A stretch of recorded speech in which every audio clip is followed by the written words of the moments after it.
Bukod sa pamamanata, pagkakataon din ng simbang gabi para magpasalamat para sa mga natanggap na biyaya.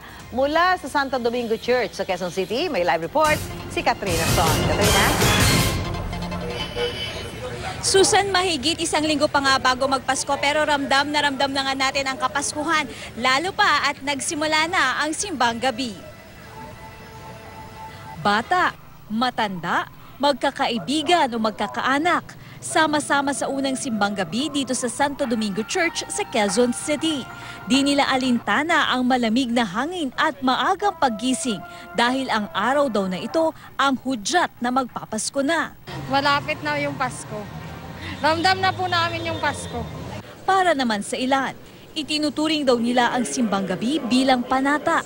Naniniwala raw kasi sila na kapag nakumpleto ang 9 na araw ng simbang gabi ay matutupad ang kanilang matagal ng mga hinihiling at mga dalangin.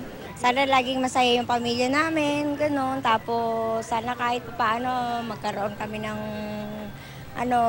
sana gumaling din yung kapatid ko na may sakit. Nagpapasalamat po ako sa Panginoon na kahit anong problema po dumating sa akin, alam niya po na kaya kong dalhin. Sana po pagalingin niya po yung anak ko tsaka yung apo ko. Dalawa po sila naka-hospital. Pasasalamat naman daw ito para sa ilan, para sa isang taon ng biyaya at paggabay mula sa Poong May Kapal.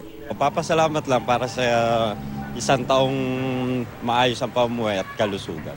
Bukod naman sa mga nagsisimba, maaga ring dumating ang mga nagtitinda rito. Kaya nga gumising akong maaga, masarap ang puto bumbong. Namiss ko yan sa Amerika, wala niyan. Nariyan ang mga pagkain naging bahagi na raw ng simbang gabi, tulad ng bibingka na mainit-init pa. At syempre, di mawawala ang puto bumbong na binudburan ng niyog at asukal.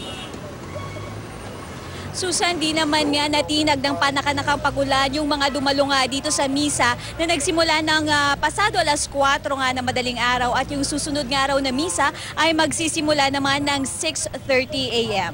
At yan na nga muna ang latest mula dito sa Quezon City. Susan? Maraming salamat, Katrina Son.